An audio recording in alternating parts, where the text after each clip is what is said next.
Saudara Kepala Kantor Komunikasi Kepresidenan Hasan Nasbi mengumumkan pengunduran dirinya melalui media sosial. Ia mengakui keputusan diambil secara matang demi kebaikan komunikasi pemerintah yang akan datang. Hasan Nasbi menyebut telah menyerahkan surat pengunduran dirinya kepada Presiden Prabowo Subianto melalui Mensesnek Prasetyo Hadi dan Seskap Teddy Indra Wijaya sejak Senin 21 April lalu. Ia berterima kasih kepada Presiden karena mempercayakan dirinya menjadi bagian dari Kabinet Merah Putih. Ia menegaskan siap membantu proses transisi kepemimpinan di Kantor Komunikasi Kepresidenan.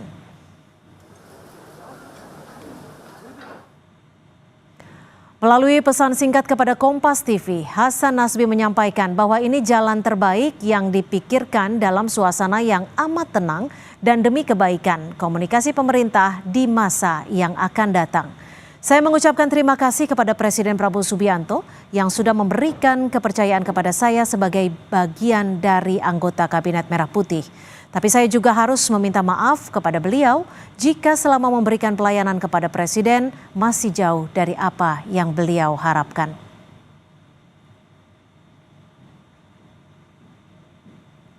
Kantor Komunikasi Kepresidenan atau PCO memastikan tetap bertugas seperti biasa usai mundurnya Hasan Nasbi sebagai Kepala Komunikasi Kepresidenan.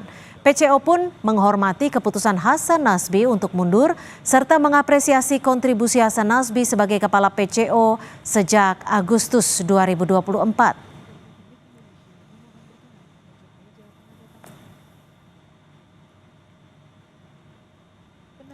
Melalui pernyataan pers, Deputi Bidang Diseminasi dan Media Informasi Kantor Komunikasi Kepresidenan, Naudi Valdrino menyebut PCO menghormati keputusan Hasan Nasbi serta mengapresiasi pengabdian dan seluruh kontribusinya sebagai Kepala PCO sejak Agustus 2024. PCO juga tegaskan akan tetap fokus mengkomunikasikan kebijakan strategis dan program prioritas pemerintah.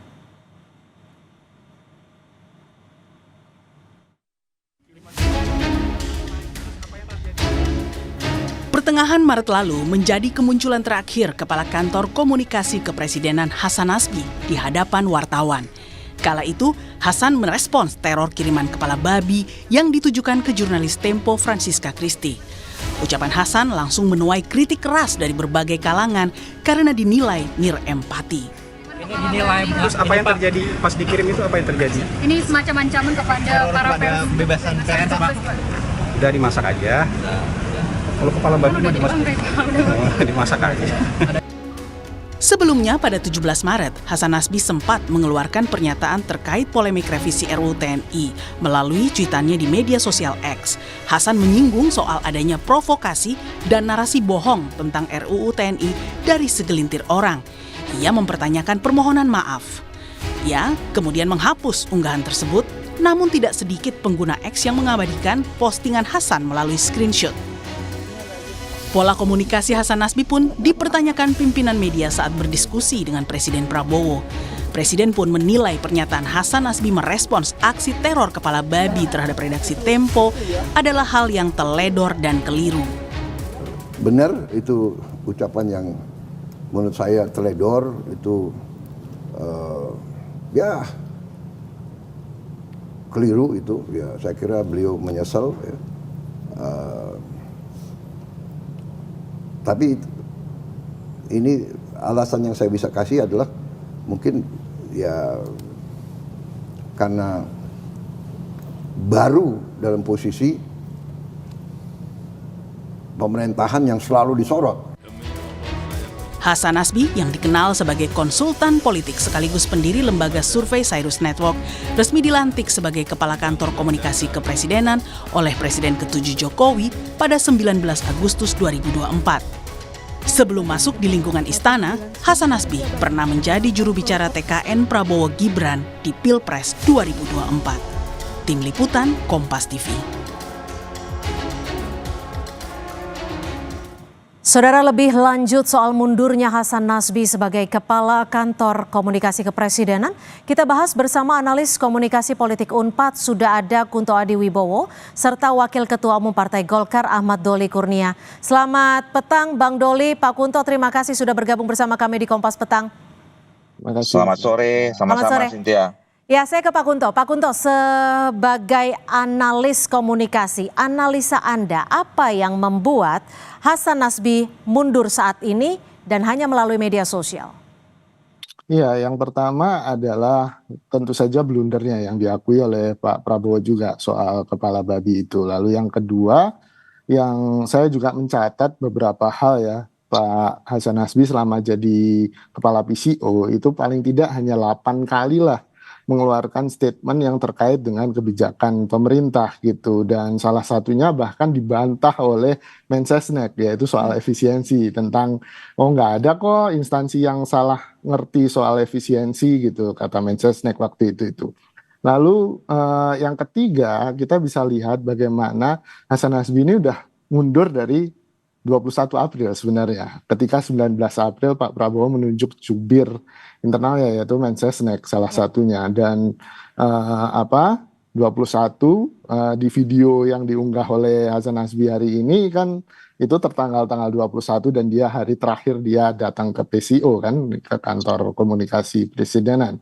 Dan ada gap yang kemudian menurut saya ini menunjukkan bahwa memang ada masalah yang mendasar nih antara komunikasinya PCO dengan presiden sendiri. Bagaimana surat itu, bahkan surat pengunduran dirinya kan dia titipkan ke Teddy dan ke Pak Prasetyo Adi kan, bukan langsung ke Pak Prabowo. Harusnya sebagai PCO dan koordinator jubir, dia harusnya punya akses langsung kan ke Pak Prabowo. Dan itu yang menurut saya membuat Hasan Nasbi tidak bisa bekerja secara optimal selama ini, Mbak. Oke, kalau Bang Doli melihatnya seperti itu juga, pernyataan blundernya Hasan Nasbi, tidak ada kedekatan antara Hasan Nasbi dan juga presiden, dan juga tidak ada komunikasi yang cukup erat antara presiden dan juga Hasan Nasbi.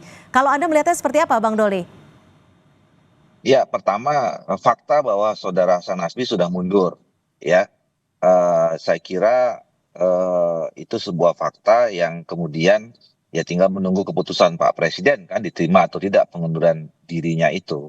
Dan ya mungkin ini juga keputusan yang diambil secara mandiri, ya, kesadaran pribadi saudara Hasan Nasbi. Yang kedua, ini perlu diapresiasi juga. Saya kira ini pembelajaran buat kita semua ya. Jarang loh ada pejabat di Republik ini yang merasa mungkin ada masalah gitu, kemudian mengundurkan diri.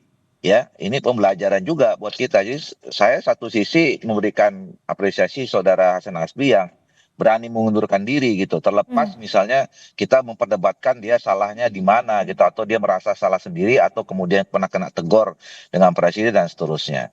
Tapi tadi apa yang disampaikan oleh Pak Kunto ya, saya kira memang saya memang mengetahui saudara Hasan Nasbi sebagai kepala kantor komunikasi presiden itu ya sangat jarang ketemu Pak Presiden gitu.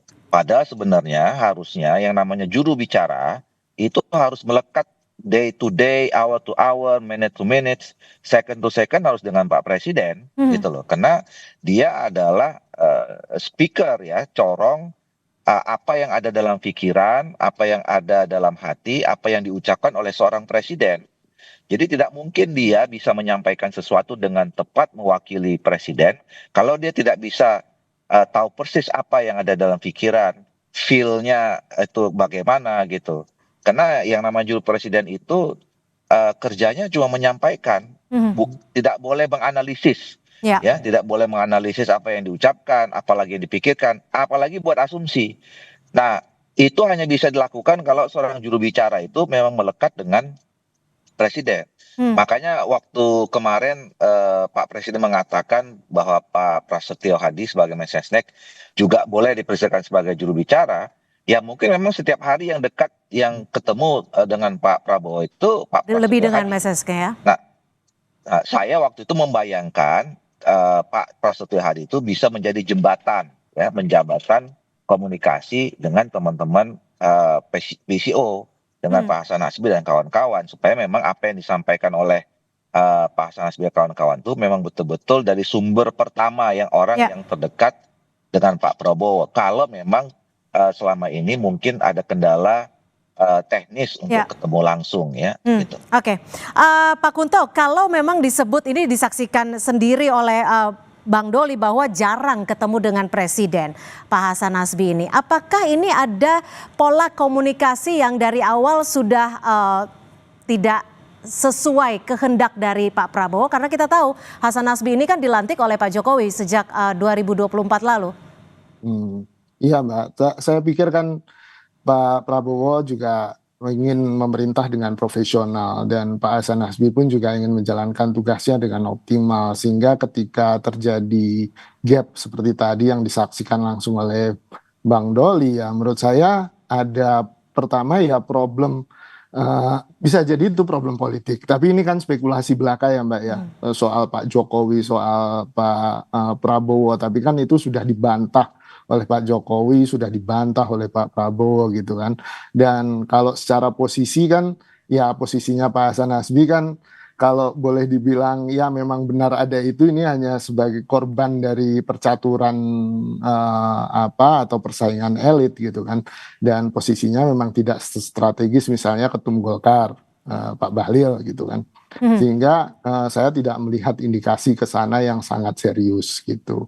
Oke. Yang kedua, ya bisa jadi kan memang karena Pak Prabowo mungkin memang nggak cocok dari awal dengan Pak Hasan Nasbi, sehingga memang suasana kerjanya dibikin nggak enak gitu, nggak nyaman, sehingga biar resign sendiri kan gitu.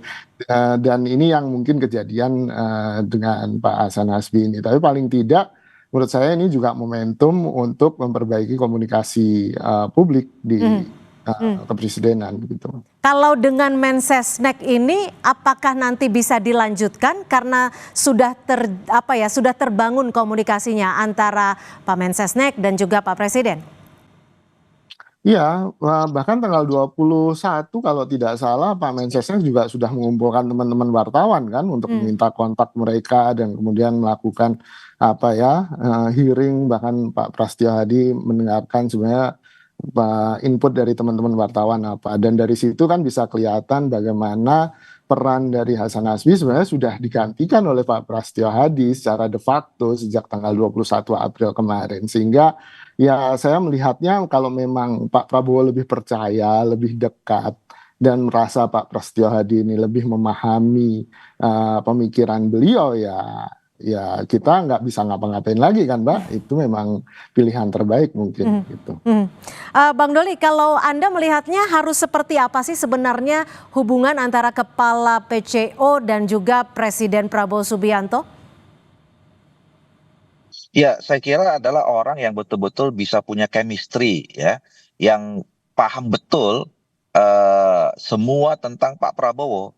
Dan Pak Prabowo memang merasa bahwa orang itu juga punya chemistry dan bisa mewakili tadi pikiran, pandangan, sampai perasaannya beliau gitu loh. Nah, oleh karena itu memang memang sebaiknya seorang juru bicara itu betul-betul memang orang yang langsung dari presiden itu sendiri gitu loh ya, supaya memang ketemu gitu. Seirama ya? Kan gini, kalau seirama. Jadi kan begini, kalau misalnya ya kita minta seorang juru bicara setiap hari melekat dengan presiden. Tapi kalau presiden merasa tidak nyaman kan nggak nyambung juga gitu loh. Nah, jadi oleh karena itu sebaiknya memang juru bicara, apalagi kalau kemudian sudah dibentuk semacam ada institusinya ya itu memang lebih pada otoritasnya Pak Prabowo lah. Kalau Ya, Pak jadi seorang Prasetyo Hadi menteri ini saja. sudah merepresentasikan chemistry yang Anda sebut tadi tidak?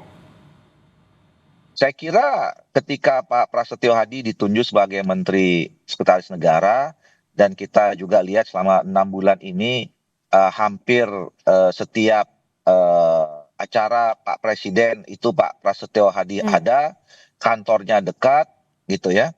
Dan saya tahu juga selama ini Pak Prasetyo Hadi punya hubungan yang sangat erat ya. Dulu kan sama teman-teman saya di Komisi 2 gitu ya.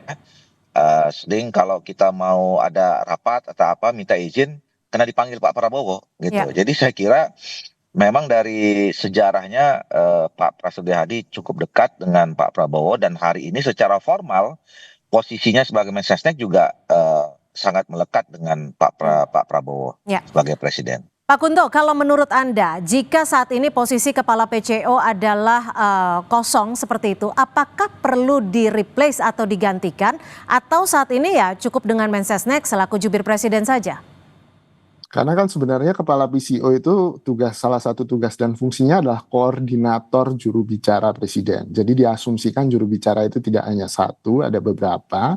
Dan kalau memang dibutuhkan koordinator, dan harusnya kan Kepala PCO lah yang kemudian merangkum, mensummarize semua analisis yang sudah dilakukan oleh deputi-deputinya, lalu dipresentasikan atau diserahkan pada Pak Presiden untuk kemudian mendapatkan arahan tentang apa konten komunikasi yang seharusnya disampaikan kepada warga gitu kan, kepada masyarakat. Nah, kalau fungsi itu memang strategis dan di dalam perpresnya juga strategis, harusnya itu diisi. Tapi ya tadi catatannya, jangan sampai kemudian memilih orang yang tidak punya chemistry, bahasanya Bang Doli kan, dengan Pak Prabowo gitu kan. Nah, kalau memang, tapi kan Pak Prasetyo Hadi udah Mensesnek, gak mungkin dia rangkap jabatan jadi Kepala PCO. Ya alternatif kedua ya PCO-nya dibiarkan kosong dan hanya menunjuk semacam ya pejabat sementara gitu, sampai kemudian Pak Prabowo menemukan orang yang tepat gitu. Baik, terima kasih atas analisa Anda, analis komunikasi politik Unpad, Pak Kunto Adiwibowo, serta Wakil Ketua Umum Partai Golkar, Bang Ahmad Doli Kurnia. Selamat sore.